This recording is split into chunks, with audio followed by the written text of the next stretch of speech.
Okay, good morning, everyone, and thank you so much for joining us on this webinar that focuses on serving students with basic needs and insecurities during the COVID-19 pandemic.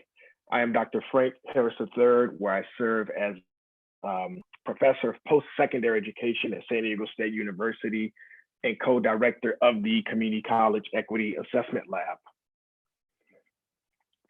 And we are very pleased and excited today to collaborate with our colleagues from Southwestern College on this webinar, specifically Superintendent President Dr. Kindred Murillo, Interim Assistant Superintendent and Vice President for Student Affairs, Dr. Tina King, Interim Executive Officer of Equity and Engagement, Janelle Williams. And the reason why we've invited our colleagues at Southwestern to join us today is to share some of the innovative ways that they've addressed basic needs and insecurities over the past several years, and to talk specifically about how they've had to re-strategize their practices in response to COVID-19.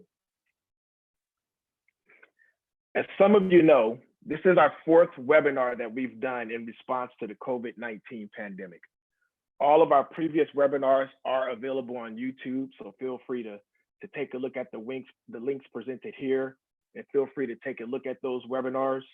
And also want to let you know that a fully captioned version of today's webinar will be recorded and available in a few days.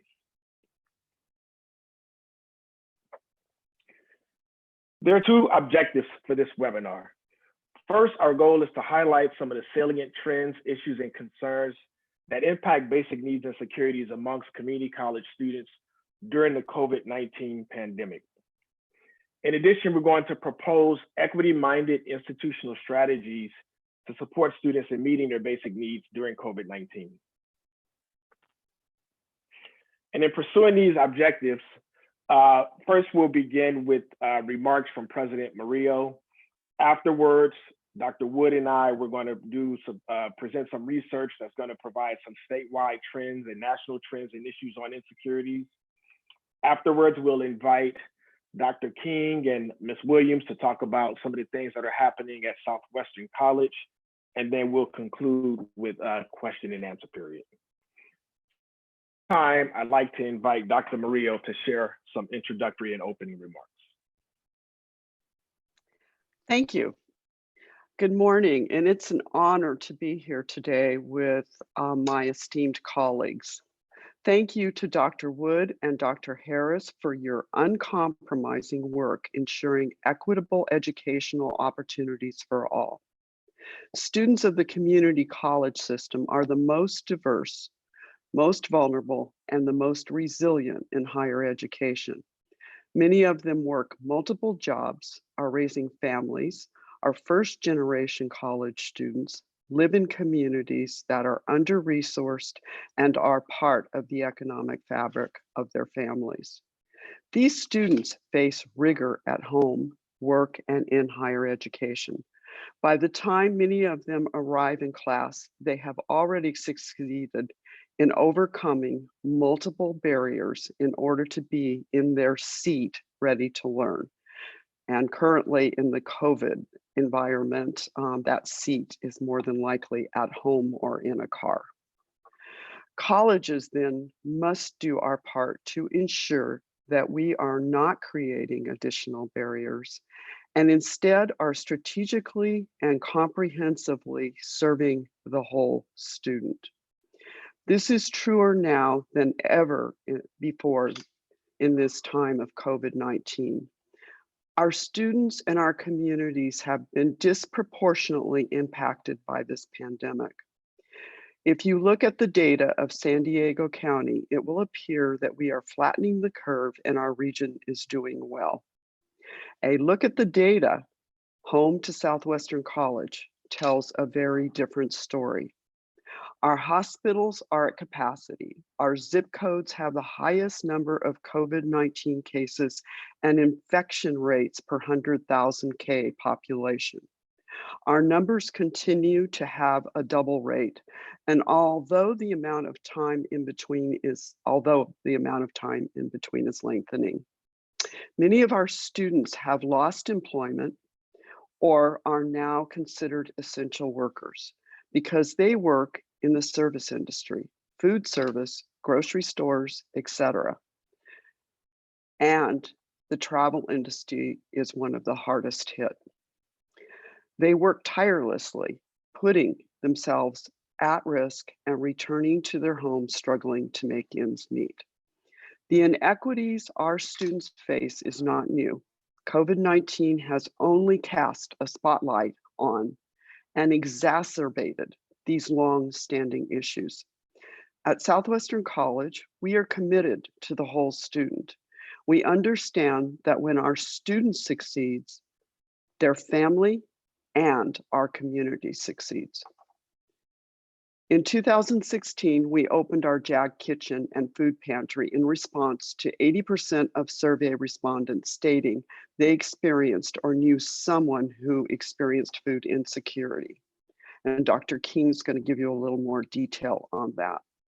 That same year, with the support of our college foundation, we launched an emergency grant program that provides cash grants to students who are facing unforeseen financial difficulties that would not otherwise result in them dropping class.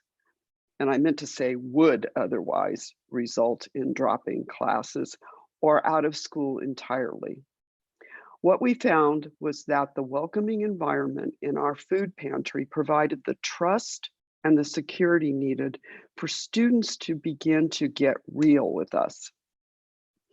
As we learned about the many challenges that brought them to the food pantry, we realized that providing an emergency grant was impactful and effective, and it was not enough.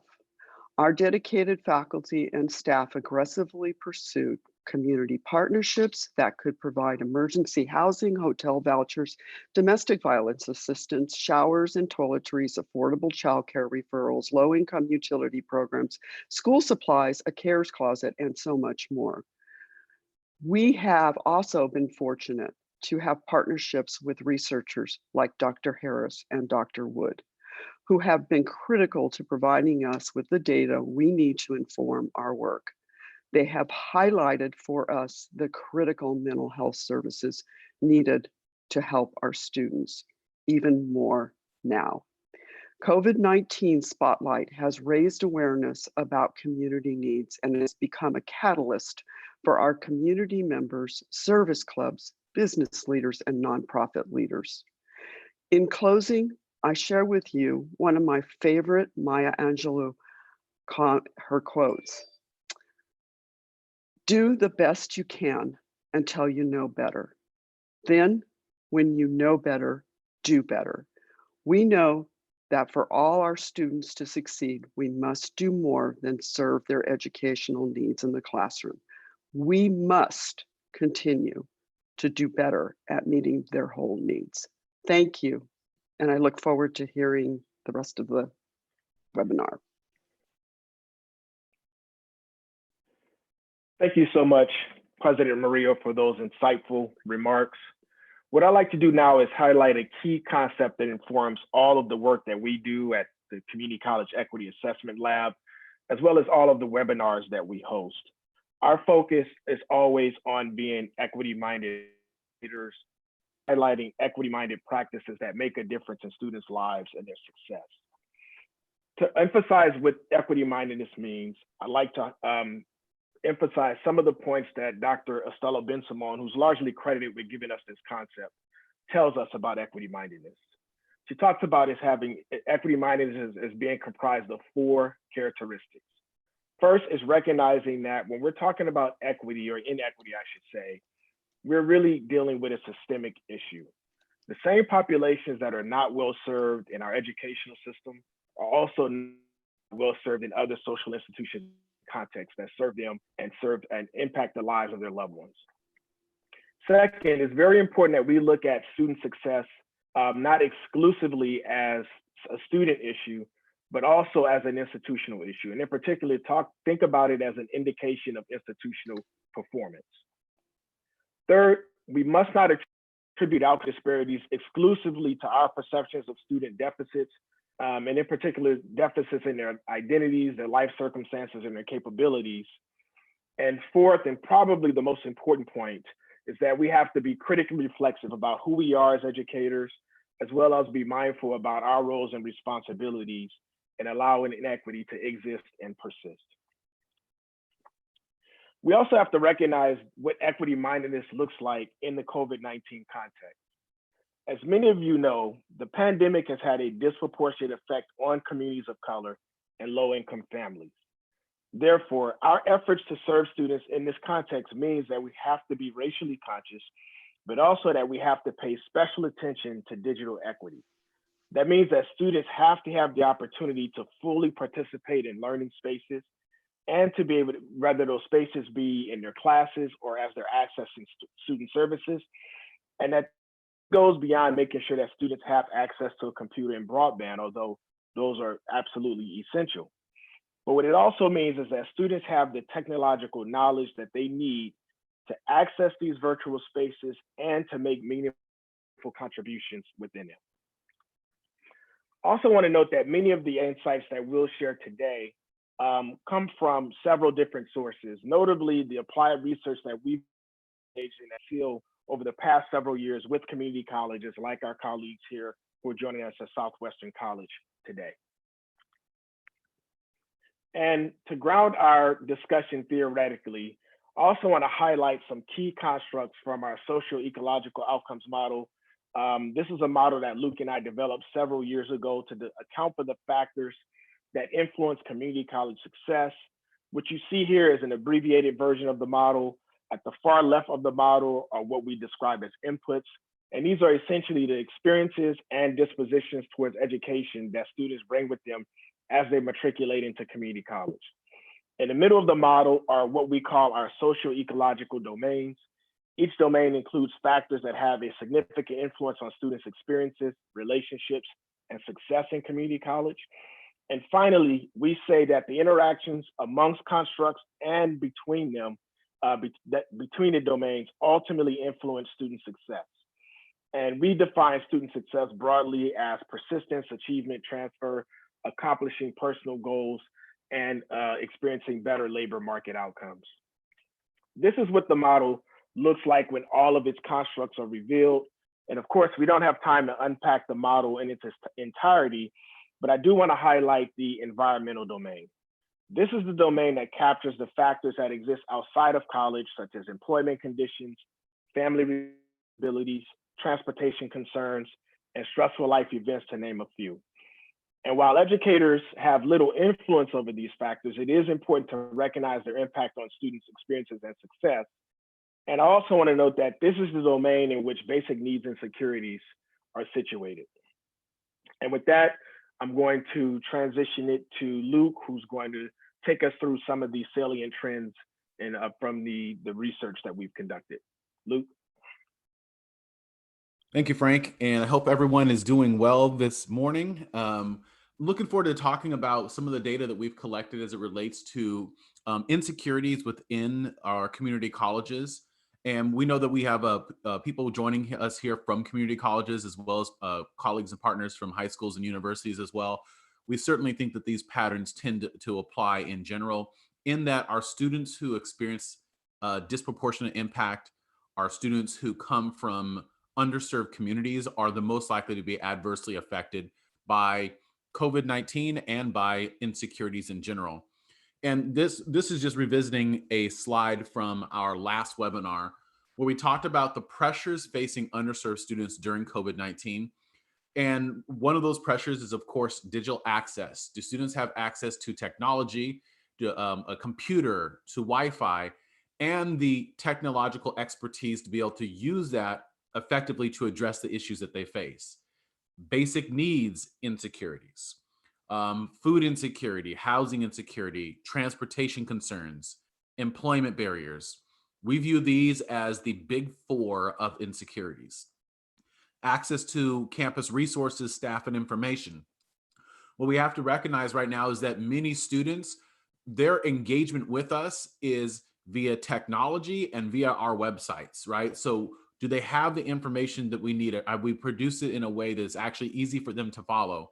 And one of the things that we continuously hear from students is that the repeated messaging that comes from many campuses around COVID-19 can serve to help, but can also serve to make things more difficult to understand. You know, a message that says one thing and then is followed by another message that says, well, this message supersedes the last message that was sent. And then another message that says, well, now this message supersedes the last message that was sent before that, can really make it difficult for students to know what exactly they should be doing when they should be doing it. And of course, balancing the conflicting demands of home and school, the demands of working in tight spaces with multiple people who might be in the same house with the challenges of Wi-Fi and maybe having dependents and children and grandparents and parents all in the same space can just make it a very stressful time for a lot of people. And so we think that these are challenges that students face, but in reality, these are also challenges that faculty, staff, and administrators are facing right now as well. So we're all in this environment. So in the next slide, what I'm going to show you is just some really quick definitions. So food insecurity, according to the USDA, is the limited or uncertain availability of nutritionally adequate and safe foods, or limited or uncertain ability to acquire acceptable foods in socially acceptable ways. When we talk about acute food insecurity, it's the extreme form of this, where really people don't know where their next meal is going to come from. It refers to having an unstable source of food, leading to the threat of hunger. Oftentimes people will use the word interchangeably of hunger and insecurity, and they're really very different things. And we should actually be very cautious about using that term, because hunger is essentially the outgrowth of extreme food insecurity. It is the uneasy or painful sensation caused by that lack of food. Next slide.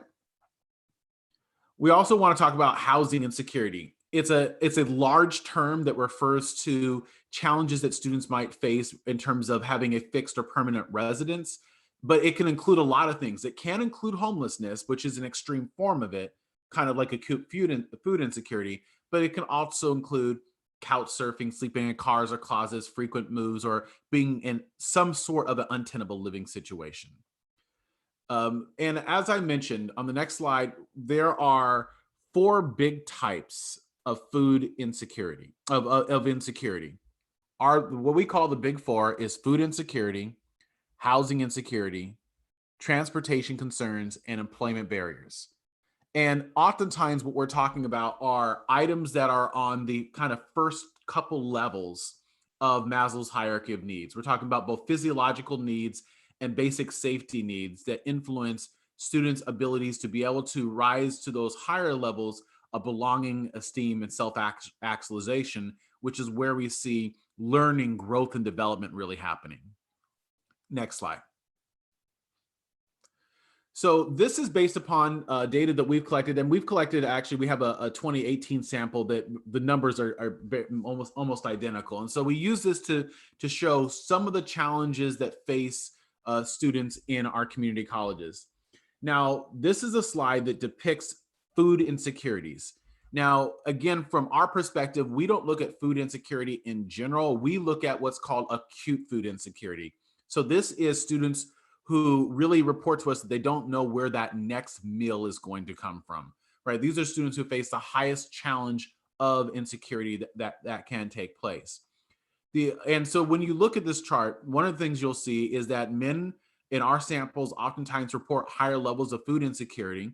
We believe that that might be associated with challenges that some men have around help seeking, so they're less likely to ask for help when they need it. And so that might be one of the reasons why we see a greater challenge around this. But one of the things that you'll notice is that if you look at the groups even within that experience the highest form of this, that African-American men at 23%, nearly a quarter of them, report having the highest form of food insecurity. And we believe that that is a real concern. Next slide. We do know that this also causes students to experience stress. So when you look at those students who say, hey, I'm experiencing acute food insecurity, then you can look and you can see that overall 49–50% of them are saying that this is either stressful or very stressful. And an even higher percentage of our Asian, white, and African-American students say that this is at a really, really stressful level. Next slide.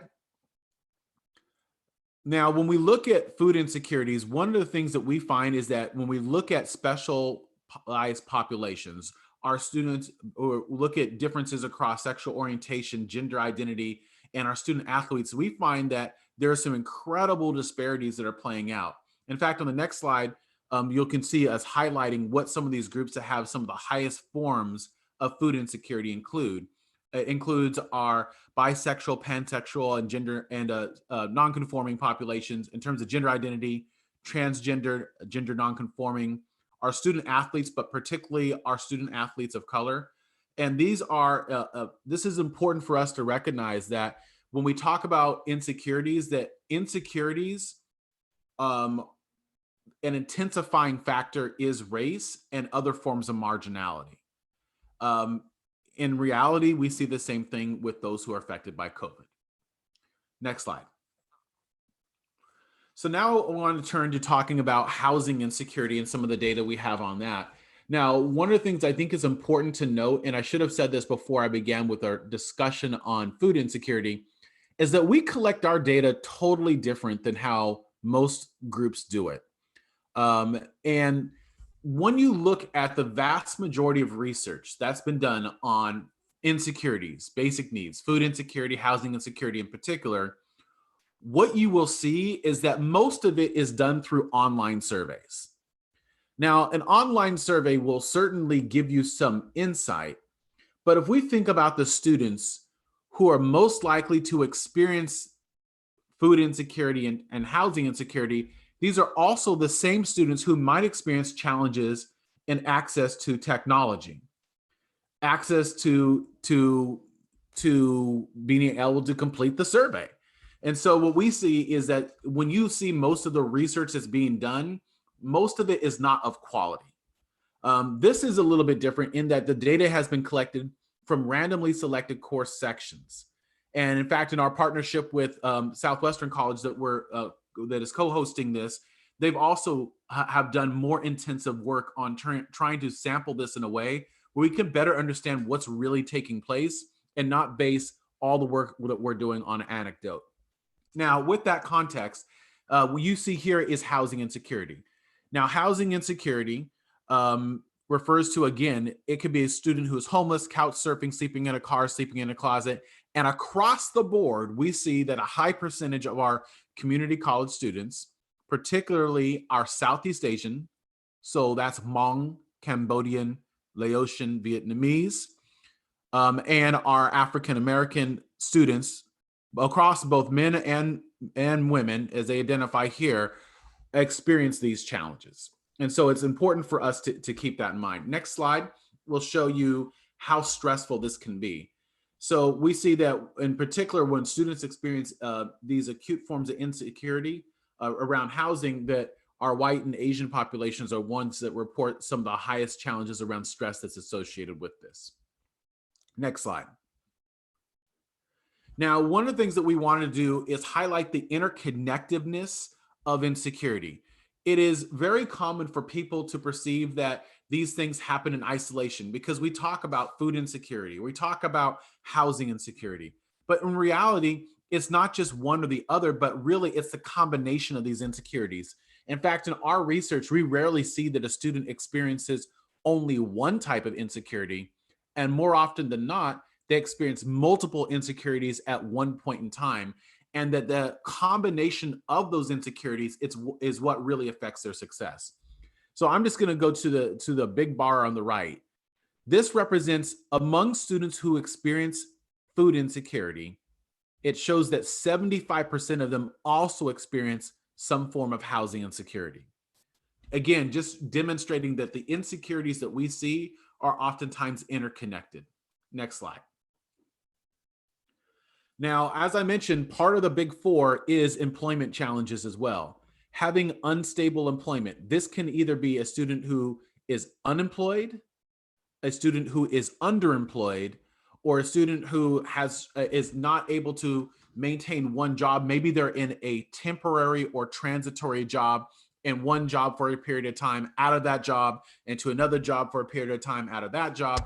And so what you see here on this slide is represented at the bottom right is that in our samples and our data, and we've surveyed thousands and thousands of students, that overall about 30% of them experience some form of employment challenge. But when we look at the groups that are in red, those are the ones that have rates that are even higher than that. We see again that it goes back to oftentimes our minoritized students, our African-American men and women, our Latino males, multi-ethnic women, and the women who may identify in this case as other. And this is for employment, but let's also talk about transportation on the next slide, because transportation is a real concern for many of our community college students. We oftentimes find that students will be taking multiple buses to get to and from campus, or if you're in a different part of the country, multiple trains. They might be bumming a ride from a friend or being relying upon an unreliable vehicle. Or in our context here in San Diego, you have a large percentage of students who are transborder students who may live in Mexico, who they may then be transitioning to campuses here in San Diego, and having the numerous challenges that come with crossing the border and what goes along with that. And so we see that overall about 36% of students experience this challenge, but wow, look at the percentage for our African-American men and women. For Black men, for example, 48% of them, that's nearly half, say that transportation is a real concern. And then you can see other groups that are highlighted in red. One that I do want to point out is Southeast Asian men, again, also being a population that tend to be very disproportionately impacted by this. Next slide. So now we do know that food insecurity and housing insecurity influence students' outcomes. But what we wanted to depict here is why that occurs. What are the differences between students who report to us they experience these challenges in comparison to those that don't? So on the positive side, and maybe very interesting to many of you, those who experience food insecurity oftentimes experience more validation from staff and are more likely using the services. And in some ways that's good, because what it's telling us is that the students who experience these challenges are oftentimes the students that we're most directly engaged with, but we just may not know that they're experiencing these challenges when we engage them. Now, on the flip side, what are some of the more extreme challenges that they face? Well, they are less likely to report a sense of belonging with faculty. They oftentimes report that they're less likely to feel welcome to engage with faculty inside the classroom and outside the classroom. What you see on the right-hand side are a number of different non-cognitive outcomes. Essentially, I can just put them in kind of general terms. There's these are students who have challenges with focus in school, confidence in their academic abilities, perceptions of the usefulness of college, feeling of control over their futures, and authentic interest in what they're learning. Moreover, they are also students who experience greater challenges in having access to services that can help them to address the needs that they have. On the next slide, you can see what this looks like for housing insecurity. These are students who experience challenges when it may come to help seeking or perceiving school as being a domain that's suited for them. But again, on the flip side, these are also students who are more likely to be validated in using services. So again, these are the students who we see and engage every day. And in a COVID environment, we might be talking with them on the phone or connecting with them, but not realizing what is really going on. And this is really important for us to understand. Next slide. Now, when we look at men who experience these acute forms of food insecurities, we can also further illuminate why they might experience challenge. And what I want you to do is to look at the bar that is in orange, and then the bar that is in blue. Those that are in blue represent those with food insecurity, acute forms. And what this tells us is that these are students who are more likely to spend time commuting to and from campus. They're more likely to have dependents. They're more likely to be caring for others. They're slightly more likely to be working, though I doubt that's significant. They tend to be a bit older, and they also tend to be students who are our most lower income. So if we think about it, these are students who are experiencing a multitude of challenges that help to create an experience that we characterize as experiencing food insecurity. But the part to me that has always stood out in this is that they're spending more time going to and from campus. So now if these students, as was mentioned before, maybe now are essential workers, they are probably experiencing more challenges going to and from their jobs in an environment where you can't afford to lose a job because you might not be able to get one again. Next slide. We see the same patterns when we look at women who experience acute food insecurity, except the largest pattern that we see as a difference here is that these are also students who are, again, more lower income. Next slide. So we do know that when we look at insecurities, that it affects different student outcomes. And I've helped to try to contextualize why that occurs. But one of the things that we want to point out is that these are students who typically have differences in GPAs and differences in terms of reporting to be on track to achieve their goals. So here's what we see in terms of food insecurity among women is that those who experience this challenge are more likely to report that they, or less likely to report that they're on track to achieve their goals, with particularly notable challenges around our Black and Latinx populations, as well as our white populations as well. On the next slide, you can see what this looks like for men, and you'll see, well, I guess we took that one out, but it's the same patterns for men. So with that, I'm going to turn it back over to my colleagues who are going to help and take this home and talk about, with this challenge in mind, what are the things that we can do to change it? And fortunately, the good news is there is a lot that can be done. Thank you so much, Luke. Before we transition to our colleagues at Southwestern, I do want to highlight that about a month before the COVID-19 pandemic really took hold, we conducted a short survey of campus leaders in California, asking them to share with us the efforts that their campuses were employing to address insecurity. And we received a wide range of responses, but among the top 5 are those that are presented here. So things relating to raising awareness, raising student awareness in particular about the prevalence of food and housing insecurities, providing access to campus showers, providing book vouchers to the campus bookstore, job placement support, and student training on financial literacy. And this came from, again, a brief that we conducted, a short survey that we conducted, and ultimately created a short brief called A Helping Hand, and we'll provide some information at the end of the webinar about how you may be able to access it. But we thought this would be a good way to contextualize some of the things that were happening before COVID-19, and also talk about some of the things that we need to do to intensify these efforts after COVID-19. And with that context in mind, we'd like to transition to our colleagues at Southwestern College. In particular, we're going to be giving some insights from Dr. Tina King and Janelle Williams. And I believe Janelle is going to get us started. And then we'll be able to, at the conclusion of this part of the discussion, we'll have some time for a few questions. So Janelle? Thank you so much, Dr. Harris. Prior to sharing promising practices, we think it's important to share demographic and contextual information.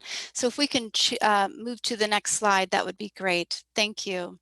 So here's some contextual information about Southwestern College. Geographically, Southwestern College is the only community college serving the South County of San Diego, located in Chula Vista, California. We are about 17 miles from the US-Mexico border. What you're looking at here is 2017-18 data. Our annual enrollment is just over 28,000 students. We have a number of students and employees who live in Mexico but cross the border daily to attend work or school. Roughly 9% of our population are non-US citizens.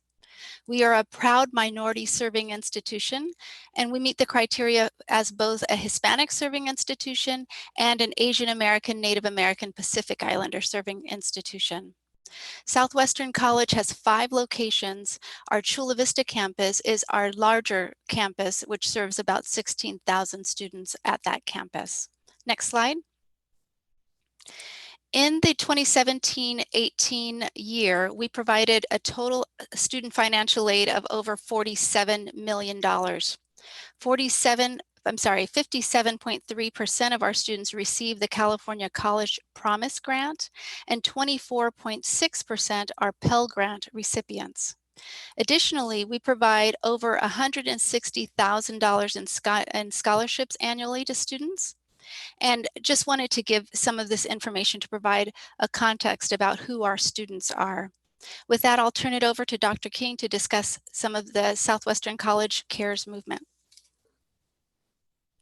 Good morning, everyone. Thank you so much, Janelle Williams, for introducing me. And thank you, Drs. Harris and Wood, for including Southwestern College in today's webinar on serving students with basic needs and insecurities during COVID-19. I'm Dr. Tina King, serving as the Interim Assistant Superintendent and Vice President of Student Affairs at Southwestern College, and it is an honor to be here with you all to share promising practices during this historical pandemic. Next slide, please. Thank you. I'll begin sharing our promising practices and the Evolution of Basic Needs initiative, which we describe as SWC CARES. These are initiatives that were already established and that we were very intrusive about launching prior to COVID-19. As noted by Dr. Murillo, we started the Jack Kitchen as our first initiative for basic needs. The SWC CARES movement really evolved when Southwestern College opened the Jack Kitchen food pantry. These efforts of the Jack Kitchen was birthed after our director of our San Ysidro campus, Patty Bartow, participated as a panelist for Assembly member Dr. Shirley Weber on food insecurity and housing. And from this led to Southwestern College opening our first Jack Kitchen, and then we expanded opening Jack pantries to our other campuses. Our pantries currently serve over 500 students a week. We have established the SWC CARES Food Rescue, and this service offers Jack Kitchen, offers the ability for the Jack Kitchen to pick up food on campus after meetings or events to be distributed the same day to our students. Annually, we participate in the Hunger and Homeless Awareness Week, and in 2018, we were awarded Best Organized. San Diego Food Bank, we also were awarded the San Diego Food Bank Outstanding New Nonprofit Award in 2017.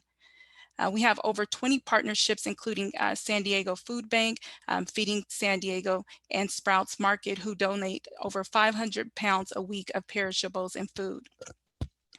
As mentioned, the Jack Kitchen led to the expansion of other basic needs support programs. This was a volunteer effort, and a year ago when I came on board to Southwestern College, the SWC CARES Hub work group was developed, which continues to spearhead these initiatives at our college. Next slide, please. Our Office of Student Services supports and guides students who need services to SWC CARES. Oftentimes, this support is done in a case management approach. We have an established CARES emergency grant that awards up to $350 for students in need. We have an application process that students can apply each semester for these funds. I also want to make sure I clarify that that these are not federal CARES Act funds we received from the federal government for students who were impacted by COVID-19. These are funds separate. We've established a CARES webpage, which provides students supports that we offer through our basic needs. Our Hunger Free initiative is supported through our EOPS and CalWorks program, which is CalFresh and Jack Snacks. Jack Snacks is our baskets, and it's where we go around and provide baskets and tables of snacks for on the go for students that need with healthy and nutritional snacks. Jack Snacks is also at all of our campuses.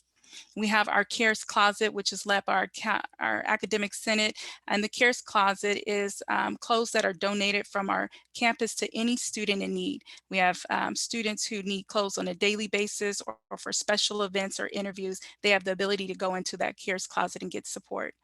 We also offer Jaguar Justice, which is our legal services for various legal services to students that they support them with, which is also led and supported through our Academic Senate.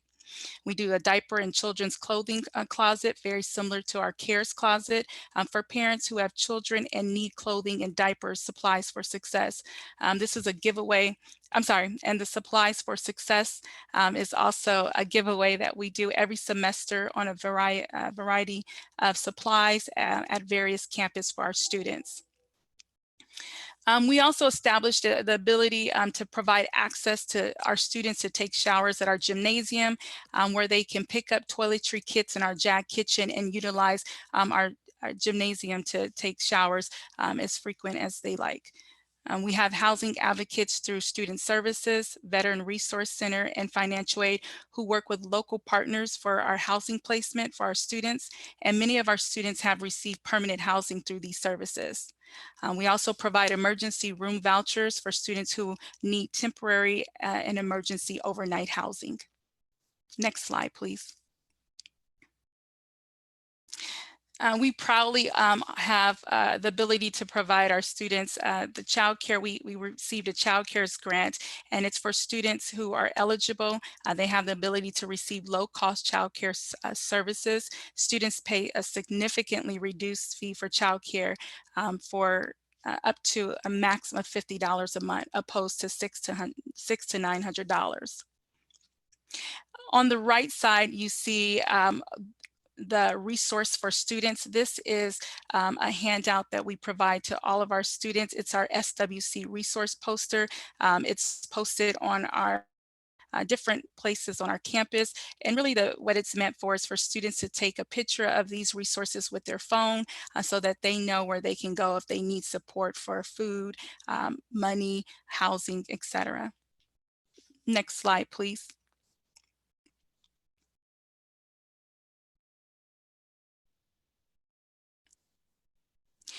And so another way that we have tried to market and to create buy-in with all of our constituents on campus, and to also let our students know that we're here for them, is we encouraged our faculty to add a basic needs statement to their syllabi. I won't read it, I'll just take a moment, a quick second to allow you all to see what we included in our syllabus. All right, next slide, please.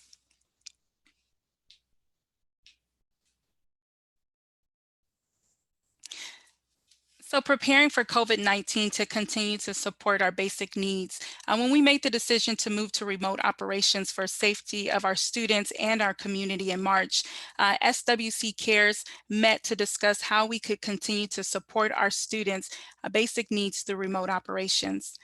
Based on the data and frequency, our JAG pantry is normally used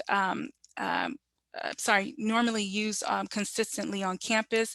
And so we wanted to make sure that we still provided our students that service.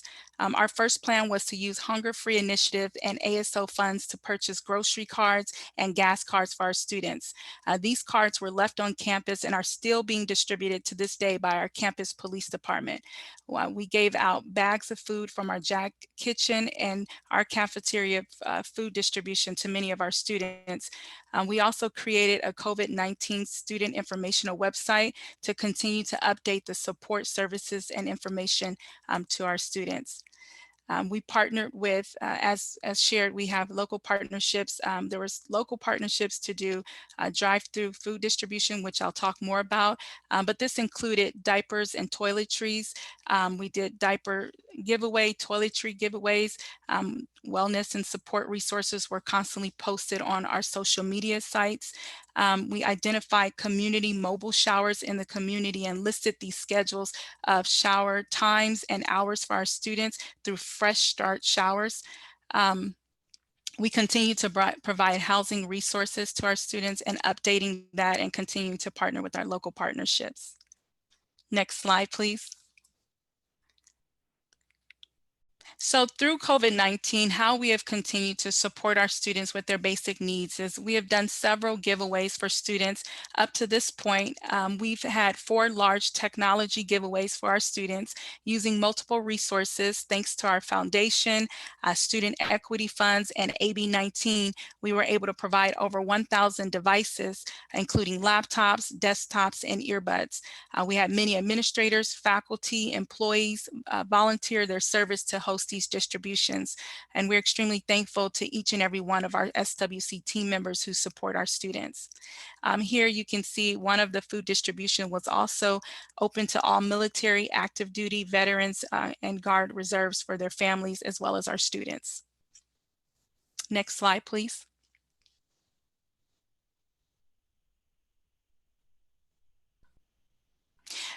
Here is wanted to provide some information, just a quick note on a student who shared, who actually participated in our laptop distribution. And this student, I won't read it, but I'll leave it here for a moment for you to take a look at how grateful and appreciative our students have been to receive laptops and other support services.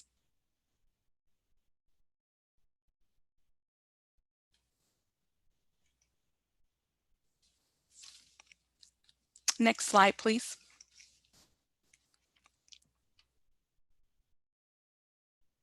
So I also wanted to share additional support services and practices that we've done through COVID-19. So now that our students, we know that our students need to see us and hear from us and have the ability to reach out and feel supported. So each of the departments within the Student Affairs Division has created contact cards that were placed on all of our social media platforms. We've designated someone from each department to answer calls, respond to emails, and offer face-to-face support via Cranium Cafe. Cranium Cafe has given our students the ability to tap in and get that frontline student services support. And additionally, we are also offering a free Wi-Fi zone in our parking lot for students who did not get a Wi-Fi from us or who do not have Wi-Fi at home. These efforts, the drive-up Wi-Fi zone is being monitored by our campus safety. We also have put in other measures and parameters to make sure that it's a social distancing and safe zone for our students who utilize this service.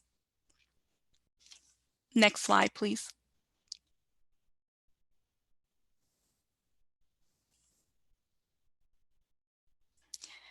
So I want to talk a little bit about our CARES Act funds and what we've done to supplement those CARES Act funds.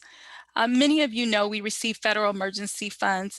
This was separate and apart from the services that were established and offered through our SWC CARES. So similar to all of the community colleges, we developed a plan for distributing these funds directly to our students. We added an equity component to our interest form to ensure that we were reaching students with high needs. If students had a higher need based on their equity responses, they received an additional supplemental grant through these funds. As many of you are aware, some of our most vulnerable populations were excluded from the eligibility criteria for these funds. As a result, we identified additional funds for our ineligible students through our foundation as well as our student equity funds, and we provided these funds until they recently were depleted or almost on the verge of being depleted. We still have a high need for funding, and we know that there were many students that were unable to we were unable to reach. So we have continued to leave that application open and work as hard as possible to identify funds to support this group of students. Next slide, please. So I want to talk just a moment about the future of SWC CARES and how we will continue to support basic needs. We continue to institutionalize these efforts and develop more support for our students. Thanks to Drs. Harris and Woods, the work that they've done with Southwestern College by surveying our students and providing us data on our students' insecurities. They provided us with a baseline to help us develop a data-driven and evidence-based plan for our students' needs. From their amazing work, we are now moving forward with the following actions. We're proud to share that we will be expanding our personal wellness facility based on the results from the survey. We're also in the process of hiring a permanent basic needs coordinator. We're also working on establishing a mechanism to accept EBT on campus. And we're also in the development phase of a student union complex where we have allotted and designated 800 square foot, especially for a CARES hub that will be a one-stop shop for our students' needs, inclusive of case management. So all of the areas that were previously described, our JAG kitchen, our legal services, our housing support will all live together in the CARES hub. The CARES hub is a physical location. Once we return to campus, our students will have the ability when this is fully developed to utilize that space. Additionally, the CARES hub will also include a laundromat facility where we will have stackable washer and dryer units for our students.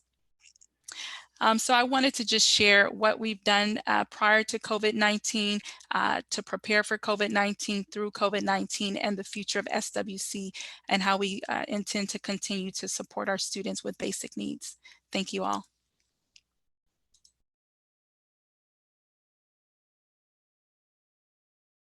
I'll turn it back over to Drs. Harris and Woods.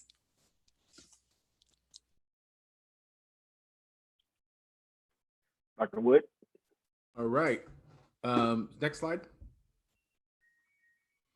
So one of the things that we wanted to do today, which is a little bit different than normal, is for all the webinars that we've done over the past couple months in trying to respond to COVID. There was one on teaching and learning, one on student services in the online environment. We had another one on responding to racial bias, and now this one. We've been trying to provide just timely and helpful information as people begin to navigate a world that's different than what we've known. One of the things that we wanted to encourage, though, is we don't charge for any of our webinars. In fact, they're all free, and we want to have them continue to be free. But we did want to at least provide an opportunity for those who might want to give to Southwestern College Emergency Cares Grant. And here's the URL for that. I know that myself and Frank plan to do so today. And if you have any opportunity to do so, it would be really important to help this important work, especially given the demographic of the college and the limitations that might be there. So I just want to hopefully, if it's on your heart, encourage you to go and put aside $5-10 if you can, if you have the ability to do so, and support Southwestern College. And what we're going to do is right now, is while we leave this up, is respond to questions that have come in for those who might want to engage with us on that. So this first question is really for, I think, for Dr. King or someone else from Southwestern College. Are there any efforts to encourage faculty to adopt OER materials? So right now at Southwestern College, we do have a small group of faculty who have already started the work on OER. But however, we have looked into other efforts to expand OER. We are applying to a grant currently, and hopeful that we do receive the funds for this grant, which will allow us to extend our OER practices. We will be starting with, if we receive the funds, with one of our largest learning communities, FYE, our first year experience learning community, to expand our OER services. That was a great question. Thank you. So the next question that comes in is about essentially the distribution. So I'm going to read two questions that are similarly related, and then maybe you can respond to that. So the first one is CARES Hub a physical location or virtual? And then the second one is, are you working to provide a one-stop virtual shop for CARES on your campuses? I'll start with the first question. CARES Hub is going to be a physical space, which will live in our new student union complex that is in the works of being developed. And so, yes, it will be an 800 square foot location, a one-stop shop that is consistent of all of those services that I mentioned. I gotta apologize, Luke, but can you please ask that second question again? Not a problem. Are you working on like a one-stop shop for all of your CARES efforts? I think I answered that one. Yes, we are. Yeah, thank you so much for repeating that. Yes, we are. So the purpose of the CARES Hub is to be the one-stop shop. So students will have the ability to come in and have that case management approach. And if they need food or housing, or even utilize the JAG kitchen, it will already be there in one location. Okay, next question is about laptops. What type of laptops did you give away? Our campus purchased 500 Chromebooks, but only managed to lend out 100. Yeah, so we purchased Chromebooks through Computer to Kids. We also purchased actual desktops, and we did it on a first come, first served basis, but also based on how some of our students did not have the space for a desktop, as you could imagine, and needed a laptop instead. And so those were Chromebooks. The first group, let me back up. The first group were Chromebooks, and the second group were a mix of Chromebooks and HPs. Okay, next question is, are your gym showers open during this time of COVID? How are you addressing those needs right now? No, unfortunately, our gym services are not open for us to continue to practice social distancing. However, we did we sent out an FAQ to our students with the services that we were previously offered and how they'll be continue to be supported through remote operations. And we provided them information on a local vendor, a local community partner who offers showers, and the time and location and all of that information was provided to our students. Okay, this next question comes from the YouTube, and it says, is the laptop device technology equipment loaned or gifted? And I think that the reason that this question is being asked is because of financial aid. There can be financial aid implications. And so are you loaning them or gifting them? How are you approaching that? Yes, that was a giveaway. We decided to do a giveaway for our students for our laptop and computer technology devices. Does that have any implications for financial aid when you do it as a giveaway? No, after we received the latest legislation, it doesn't have an impact on their financial aid. Can you provide a bit more detail on the Jaguar Justice? How does that work? Are attorneys volunteering? What services do they provide? Do you have like a paralegal program that's involved with this? Yeah, Anything else on that? so this is led by our academic senate president, who has a JD, and there are also other adjunct faculty members who have paralegal backgrounds who offer these services. A lot of this is advice as well as support for legal services. So it is a core group of faculty members who lead that service, that support to our students. Okay, I'm From getting our another. from our AJ department. Thank you. Got it. I'm getting a number of questions around the mental health support. Can you talk a little bit more about how you're providing, like, are you doing like online counseling? How are you approaching this work right now during COVID? Yeah, so through COVID, we initially started off with telephonic personal wellness appointments. And since all of our counselors, as well as our personal wellness faculty members, are now being trained on Cranium Cafe. They are now going live with the ability to offer face-to-face services. At the moment, they're doing telehealth, telephonic support at this time until they move to our virtual platform where they'll do face-to-face online support. Okay, this next question says, how can I donate items to CARE's closet and children's closet, such as diapers, baby child clothing, etc.? Absolutely. Thank you so much. We're always appreciative of any donations that you would like to provide us. What you can do is go to our website, our webpage. We have our SWC Cares information there. Currently, our amazing director at San Ysidro is spearheading, overseeing our CARES, SWC Cares work, as well as our academic senate president, Emily Lynch, is supporting our CARES closet. So all donations can be taken at through either one of them. But right now, as you all know, we're practicing social distancing. So any donations have been put on a hold at this time until we determine what is the next step. So the next set of questions deal with accessibility and serving students with disabilities. Can you talk about how you're approaching that right now? Absolutely. Thank you. So what we've done is we have developed an ADA compliance work group at our institution that comprises of many different constituents, faculty, academic side, and student services side, as well as all of our executive leadership. And we've partnered with our legal services. We are looking at how to continue to, currently we offer instructional ADA support for faculty on campus, but what we're looking at is for non-instructional activities. What we've done is used our Office of Student Services and our Dean of Student Services to help us with any support for ADA compliance, human captioning for our activities and events while we're in our new virtual world. But right now we're developing a holistic or institutional plan for ADA and accessibility compliance that we'll be moving into to really look at all of our ADA compliance for our students and accessibility for everyone in our institution. And then one question that has come up a couple times is around transportation and students. Anything that you're doing for serving students who may not have cars or experiencing transportation concerns right now? At this time, we have not fully developed a support for transportation. We do, as I shared, offer gas cards for our students, and they can pick them up based on them expressing need. We have thought about and looked into how we can find partnership for support to our students.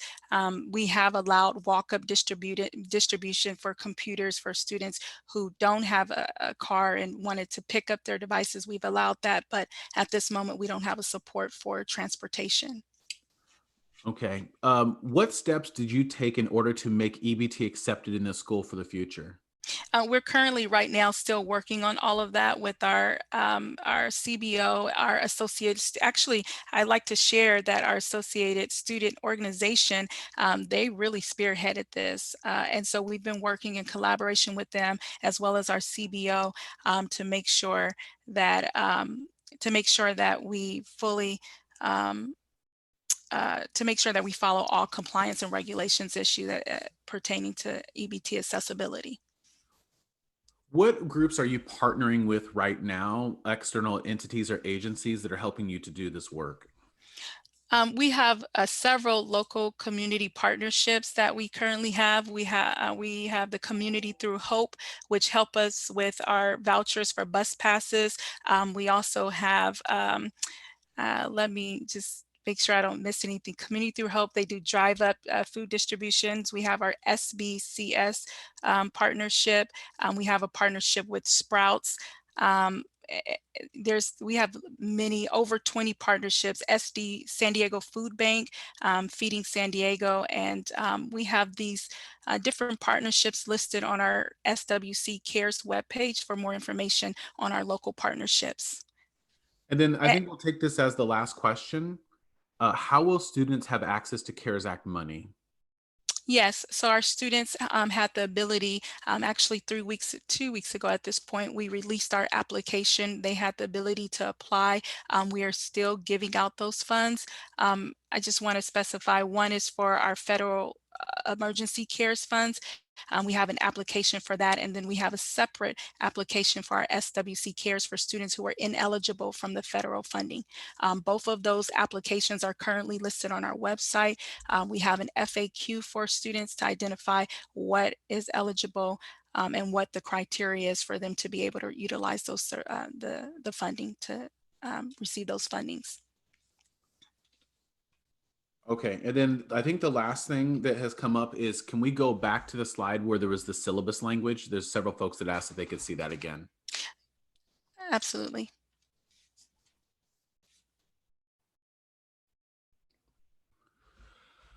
All right. Well, with that, we just want to thank everyone for joining us, and for the panelists who have lent their wisdom and knowledge to this topic.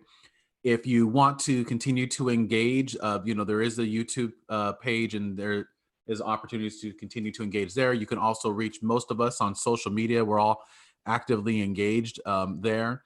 I know that a presentation like this can sometimes raise just as many questions as answers. So hopefully there's been at least one bit of nugget of truth or practice that you've been able to glean from this. We look forward to seeing you on the next webinar, and we want to wish everyone a blessed and healthy day.